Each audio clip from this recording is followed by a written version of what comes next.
नाजरीन, आपको अपडेट करें तांदलियांवाला से, जहां हमारी नुमाइंदा ख़ुसूसी ज़मीर हैदर के मुताबिक एसपी सदर डिवीज़न अब्दुल लतीफ़ ताहिर तांदलियांवाला में अमन व अमान की सूरत हाल पर शहरियों के नाम अहम पैगाम दे रहे हैं। आइए सुनते हैं। जी, बिस्मिल्लाहिर्रहमानिर्रहीम। बहुत बहुत शुक्रिया, मेहरबानी, आप लोगों ने मुझे ये मौक़िफ़ के लिए मौका दिया। तो चंद दिन कबल ये एक बड़ी संगीन वारदात हुई थी कि कैश स्नैचिंग के दौरान नदीम गुज्जर की डेथ हुई थी।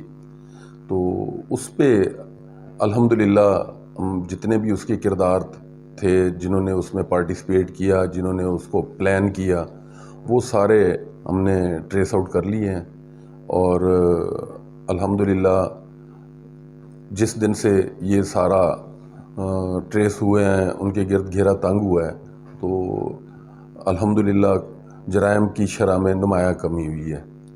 तो पुलिस का यही फ़र्ज़ है कि जी आवाम की जान व माल का तहफ़्फ़ुज़ करें, और उसके लिए हम डे एंड नाइट अपनी पूरी कोशिशें कर रहे होते हैं। तो आपके चैनल के तवस्सुत से मेरी यही अपील है, मीडिया से भी और आवाम से भी, कि वो अपने इर्द गिर्द अगर कोई जुर्म होता देखें तो उसकी निशानी